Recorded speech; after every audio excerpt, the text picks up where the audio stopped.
Varicose veins తో బాధపడుతున్నారా? దసరా సందర్భంగా ఉచిత కన్సల్టేషన్, సర్జరీపై 20% వరకు డిస్కౌంట్.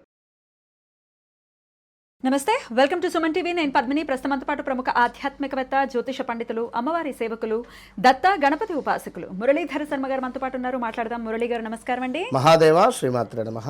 అక్టోబర్ మాసం రాశి ఫలాలు ఒకసారి మనం మాట్లాడుకుంటే కనుక, అక్టోబర్ మాసం ఒక సూర్య గమనం చేత మనం మాట్లాడుకునే విషయంతో పాటుగా అటు గురువు కూడా అతిచారం చాలా రేర్గా జరుగుతూ ఉంటుంది. ఎందుకంటే సంవత్సరం కాలం పాటు ఆయన ఒక రాశిలో ఉంటారు కదా. కానీ ఇప్పుడు మాత్రం అటు కర్కాటకంలోకి వచ్చి మళ్ళీ వక్రించి మిథునంలోకి వెళ్ళి ఇటువంటి అతిచారం అనేది ఉంది గురుగ్రహానికి సంబంధించి. మరి ఇది ద్వాదశ రాశుల మీద ఎటువంటి ఫలితాలను ఇస్తుంది అనేది తెలుసుకోవాలనుకుంటున్నాము. ముందుగా ఒకసారి గోచార గ్రహస్థితి ఎలా ఉందో ఒకసారి వివరిస్తారా? తప్పకుండా అమ్మా.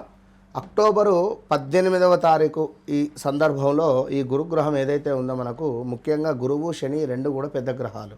ఇవి రెండు ఈ గ్రహాలకు ఉండేటువంటి ఈ యొక్క సైడ్ లుక్స్ అంటే ఎక్స్ట్రా లుక్స్ అనేటువంటివి తీవ్రమైనటువంటి ఇబ్బందులను మనకు గురి చేసే పరిస్థితి ఉంటుంది. కనుక ఇట్టి గురుగ్రహం ఏదైతే ఉందో మనకు మిథునములో ఉన్నటువంటి గురుగ్రహము మనకు సుమారుగా 40 నుంచి 41 రోజుల పాటుగా ఈ యొక్క కర్కాటకంలోకి వచ్చి కాస్త వక్రించి మళ్ళీ మిథునంలోకి వెళ్ళేటువంటి పరిస్థితి ఉంది. ఎట్ ద సేమ్ టైం సూర్యభగవానుడు అదేవిధంగా బుధుడు మనకు కన్యలో ఉండడం జరిగింది. ఈ యొక్క సూర్యభగవానుడు ఇదే మంత్ ఎండింగ్ వరకు అంటే ఈ 15 to 18, 20 ఈ ప్రాంతంలో మనకు సూర్యభగవానుడు కూడా కాస్త ముందుకు రావడం జరుగుతూ ఉంటుంది. అక్టోబర్ 16కి మళ్ళీ ఆయన తులలోకి వచ్చేస్తారు. బుధుడు వచ్చేసి మనకు బుధ కుజుల కలయిక ఈ యొక్క వృచ్చికంలో ఏర్పడేటువంటి పరిస్థితి ఉంది. శుక్రగ్రహము మనకు కన్యలో ఉండడం జరుగుతున్నది. దీంతో పాటుగా శనేశ్వరుడు ఆల్రెడీ వక్రంలో మనకు మీనంలో ఉండడం జరిగింది.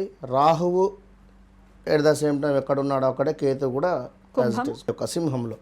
సో ఓవరాల్గా మనకు గ్రహచారము గోచారం అనేటువంటివి రెండిట్లకి సంబంధించింది ఇది మనం తెలుసుకునేటువంటి పరిస్థితి. ఎందుకంటే ఈ యొక్క గోచారంలో ఏదైతే పేరుందో గ్రహచారంలో వేరే పేరు ఉంటాయి. వీరికి రెండు రకాలుగా కూడా ఇబ్బందులు ఎదుర్కొనేటువంటి పరిస్థితి ఉంటుంది. అదేవిధంగా మనకు గ్రహచారంలో ఉండేటువంటి ఆ యొక్క జన్మనామం ఏదైతే ఉందో దాని ప్రకారంగానే మన యొక్క పేరు ఉన్నట్టయితే వీరికి కేవలం ఒక్కసారి మాత్రమే ఇబ్బంది ఉంటుంది. అంటే ఫలానా రమేషు అనుకుందాం, తులారాశి రమేషు అనుకుంటే ప్రజెంట్గా గురుబలం చాలా డేంజర్ జోన్లో ఉన్నారు. ఈ నెంబర్ 6 వాళ్ళు మనం చాలా నెంబర్ ఆఫ్ ఛానల్లో గత వీడియోలో కూడా చెప్పడం జరిగింది. 6 రిలేటెడ్ చాలా ఇబ్బంది కలిగించేటువంటి సందర్భాలు ఉన్నవి. కానీ వీరి యొక్క జన్మనామం కనుక ఒకవేళ ఏ వృషభానిదో మేషానిదో అయితే మళ్ళీ పరిస్థితి వేరే ఉంటుంది. సో కనుక అసలు ఏమిటి మనకంటూ ఒక లక్కీ డే, ఒక లక్కీ నెంబర్ ఇలాంటివన్నీ కూడా ఉంటవి. ఇవన్నీ కూడా చూసుకొని ముందుకు వెళితే 100కు 200% జీవితం అనేటువంటిది చాలా అద్భుతంగా ఉంటుంది అనేటువంటి విషయాన్ని గమనించుకోవాలి. రైట్ అండి. గోచార పరిస్థితి ఇలా ఉంది, గ్రహస్థితి ఇలా ఉంది కాబట్టి మరి ఇప్పుడు ద్వాదశ రాశులకి కూడా ఈ గ్రహస్థితి వల్ల ఎటువంటి ఫలితాలు వస్తాయి, వారు చేసుకోవాల్సినటువంటి పరిహారాలు ఏమిటి, అవన్నీ ఇప్పుడు మాట్లాడుకుందాం. తప్పకుండా. సింహరాశి వారికి ఎలా ఉండబోతుందండి అక్టోబర్ మాసం? సింహరాశి వారికి కొంతమేర అక్టోబర్ నెలలో ఏదో ఒక శుభము వీరు వినబోయేటువంటి పరిస్థితి ఉంటుంది. ఎందుకంటే గత ఒక 10 నెలల నుండి కూడా ఇబ్బంది కలిగించేటువంటి సందర్భాలు ఎన్నో ఎదుర్కొన్నటువంటి వారు సింహరాశి వారు.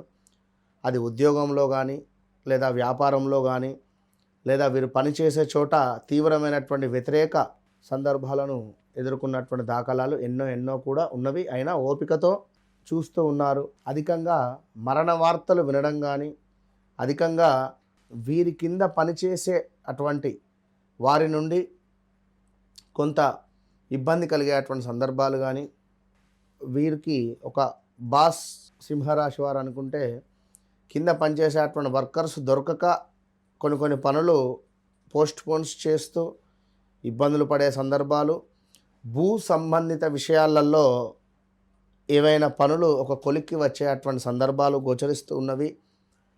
ఎవరైతే సింహరాశి వారు ఉన్నారో స్త్రీ మూలక ఇబ్బందులు, స్త్రీలకు డబ్బులు ఇవ్వడం కానీ పురుషులకు డబ్బులు ఇవ్వడం కానీ, ఒకవేళ స్త్రీలది సింహరాశి అయితే పురుషులకు డబ్బులు ఇవ్వడము, ఈ చిట్టి రిలేటెడ్ ఉండేటువంటి వారికి ఒక పెద్ద దెబ్బ ఎదుర్కొనేటువంటి పరిస్థితులు గోచరిస్తూ ఉన్నవి.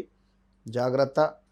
దీంతో పాటుగా ఈ యొక్క సింహరాశి వారికి ఇప్పుడున్నటువంటి సిచ్యువేషన్లో ఎవరికైనా డబ్బులు ఇచ్చినా, వీళ్లకు రావాల్సినటువంటి డబ్బులు రావాలి అనుకున్నా ఈ 2 విషయాలలో ఇబ్బంది ఉంది. వీరెవరికైనా ఇద్దామన్నా ఇవ్వలేకపోతున్నారు, లేదా వీరికి ఏమైనా రావాలి అన్నా రాలేని పరిస్థితి. కొంచెం ఆ మనీ రిలేటెడ్ విషయంలో జాగ్రత్తగా ఉంటేనే మంచిది. అదేవిధంగా అకారణంగా కొన్ని కలహాలు ఏర్పడేటువంటి పరిస్థితి ఉంటుంది. ముక్కు ముఖం తెలవని వారిపై పంచులు వేయడం కానీ, అదేవిధంగా వీళ్ళంతా హిందీ వాళ్ళే కదా, వీళ్ళకి తెలుగు రాదు అని చెప్పి తెలుగులో మనం మాట్లాడుకోవడం, వాడికి హిందీ రావడం, ఇలాంటివి కొన్ని అంటే మాటల వల్ల ఇబ్బందులు ఎదుర్కొనేటువంటి సందర్భాలు గోచరిస్తున్నాయని చెప్పడం జరుగుతున్నవి. అదేవిధంగా మానసిక ఉల్లాసం మాత్రం ఉంది ఈ నెలలో. ఇక అదేవిధంగా చక్కటి శరీర సుఖము, అంటే మన ఆరోగ్య సంబంధించినటువంటి ఇబ్బందులు అయితే ఎదుర్కొంటూ ఉన్నారు 8 నుంచి 10 నెలల నుండి. అది శ్వాసకోశ కావచ్చును, అదేవిధంగా లైక్ ఇంకేదైనా కావచ్చును.